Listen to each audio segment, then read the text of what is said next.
Bismillahirrahmanirrahim. Assalamualaikum warahmatullahi wabarakatuh. Sobat sekalian, Alhamdulillah kita jumpa lagi di channel Ustadz Demokrasi. Sobat sekalian, edisi kali ini adalah kita akan membahas berkaitan dengan status Aziz Syamsuddin yang sudah menjadi tersangka. Yang saya ulangi, status Aziz Syamsuddin, Wakil Ketua DPR RI, sekarang ini sudah menjadi tersangka atau sudah ditetapkan sebagai tersangka oleh KPK. Ini berdasarkan dengan berbagai informasi yang kita coba kutip di berbagai media gitu ya. Meskipun KPK sendiri sampai hari ini tidak tegas menyatakan sebagai tersangka, tapi dalam berbagai informasi juga tidak membantah bahwa sebagai tersangka. Dan pastinya adalah besok Jumat Aziz Syamsuddin sudah dipanggil oleh KPK untuk kemudian sebagai pemeriksaan awal sebagai tersangka oleh KPK. Sobat sekalian, seperti yang berbagai kali setidaknya ada 3 kali kita bahas dalam channel ini, Aziz Syamsuddin ditengarai sebenarnya adalah terlibat dalam dugaan kasus korupsi yang menyeret mantan wali kota atau wali kota nonaktif Tanjung Balai dengan dugaan kasus korupsi, di mana pada saat itu adalah Aziz ditengarai memfasilitasi gitu ya, mempertemukan atau memfasilitasi pertemuan antara wali kota Tanjung Balai nonaktif yaitu Syahrial bersama dengan pengacaranya, termasuk dengan penyidik KPK yaitu Stefanus Patuju gitu ya, yang kemudian melakukan pertemuan itu justru di rumah jabatan DPR.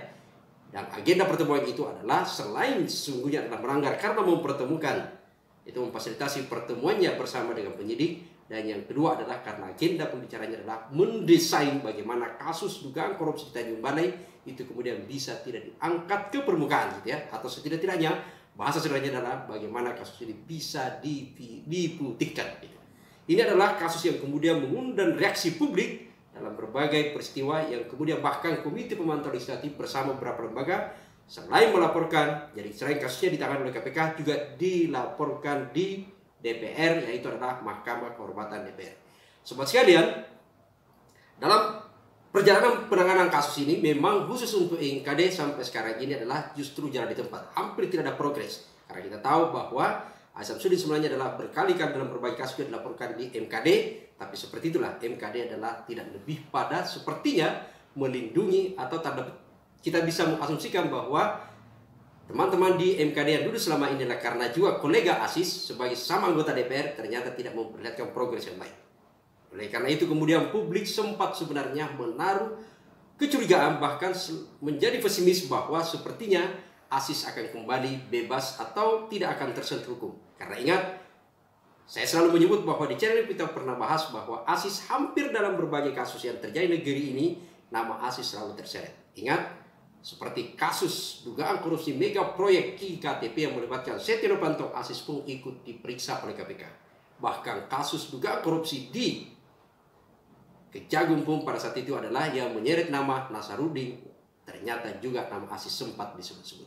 Tapi walau selalu saja Aziz bisa bebas dan tidak terseret. Apakah karena memang bukti yang tidak cukup atau seperti apa kita tidak tahu. Maka itu kemudian publik sempat kemudian menjadi ada kekhawatiran bahwa kasus yang ada sekarang ini juga akan seperti nasibnya dengan kasus-kasus sebelumnya. Maka kemudian ketika ini bergulir kasusnya, hampir publik semua terus melakukan desakan agar kasus Aziz bisa dibuka kepada publik.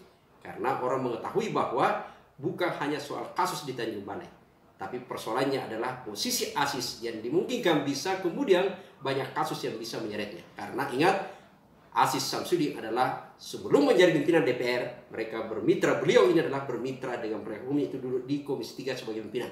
Bahkan Aziz lah yang pada saat itu pimpinan sidang sampai terpilih pimpinan komisioner KPK sekarang ini yang dipimpin oleh Firly Bahuri. Sobat sekalian, berita ini kemudian menyeruak kepada publik bahwa ternyata hari ini Aziz sudah ditetapkan tersangka. Dan apa yang terjadi? Ternyata betul kalau kita verifikasi, hampir pasti bahwa yang bersangkutan sudah dinyatakan tersangka dan besok adalah pemanggilan pertama sebagai tersangka, yaitu adalah Jumat Keramat. Sementara kita akan bahas berkaitan dengan Jumat Keramat. Kita akan bahas dulu berkaitan dengan kasusnya, seperti apa kasus yang menyeret Aziz Syamsuddin.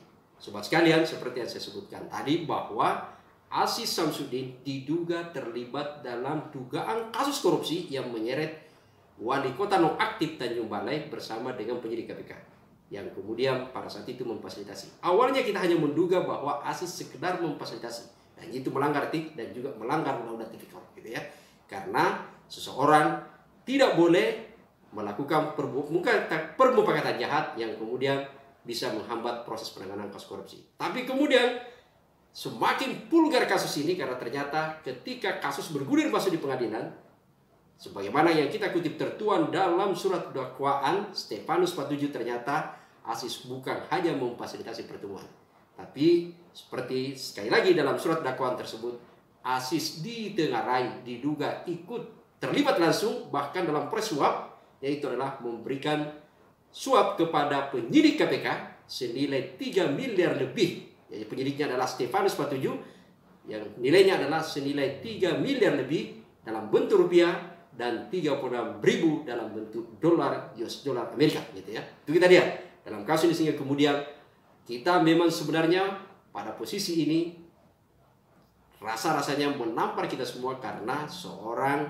pimpinan DPR yang kita tahu dari periode ke periode DPR adalah selalu menjadi institusi lembaga terkorup yang harusnya adalah ikut berpartisipasi mendorong pemberantasan korupsi.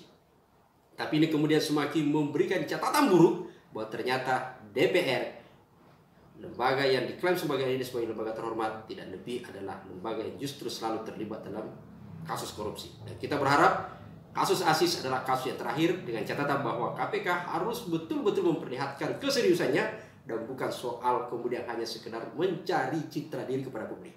Karena ingat, ini adalah dugaan kasus korupsi. Dan kita berharap betul-betul kasus ini bisa dibongkar secara serius. Itu adalah dalam posisi kasus yang berkaitan dengan KPK.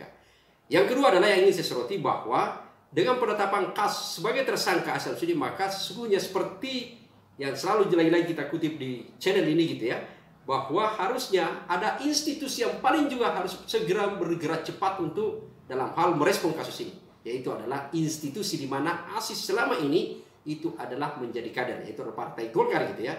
Karena bagaimanapun juga Partai Golkar harusnya segera mengklirkan sebagai institusi partai politik yang selalu saya menyebut bahwa partai politik adalah laboratorium demokrasi. Partai politik yang memproduksi kader pemimpin. Dan partai politik harusnya dari awal menyatakan bahwa institusi adalah lembaga yang tidak korup. Lembaga yang tidak berpihak kepada orang-orang yang korupsi, tapi berpihak pada gerakan anti korupsi. Caranya adalah tentu segera mengambil sikap untuk memberhentikan kader-kader yang terlibat dalam kasus korupsi. Itu adalah institusi partai politik. Yang lain adalah yang tentu kita sorot adalah kembali kepada DPR, yang tadi Mahkamah Kehormatan DPR, yaitu adalah segera mengeluarkan rekomendasi untuk segera memberhentikan Aziz. Meskipun sebenarnya tanpa melalui MKD, partai politik pun sebenarnya segera bisa bersikap untuk kemudian melakukan pemberhentian dan kemudian melakukan pergantian. Itu biasa saja. Dan itu pernah dilakukan terhadap kasus Setia Novanto. Jadi tidak ada masalah gitu ya. Kalau kemudian memang institusi ini betul-betul firm punya komitmen terhadap pemberantasan korupsi. Tapi diamnya Partai Golkar terhadap kasus Aziz Syamsuddin dan diamnya MKD semakin memperkuatkan persepsi publik bahwa dua institusi ini sengaja melakukan kebijakan melindungi perbuatan Aziz. Dan implikasinya adalah untuk partai politik, Partai Golkar saya kira adalah berkaitan pada citra kepada publik yang sesungguhnya selama ini sudah mulai bergerak baik. Trennya dalam survei itu sudah memperlihatkan tren yang cukup baik. Tapi dengan kasus ini adalah ujian berat bagi partai politik, bagi Partai Golkar, apakah betul-betul serius dalam upaya untuk perbaikan kualitas demokrasi dalam hal ini anti korupsi, atau sekedar hanya lip service saja. Ini kita akan lihat pada kebijakan mereka, sikap cepat terhadap kasus Aziz Syamsuddin dan juga terhadap DPR. Lagi-lagi MKD. Ingat, MKD dibentuk dalam rangka untuk menjaga marwah DPR, bukan melindungi pelaku korupsi.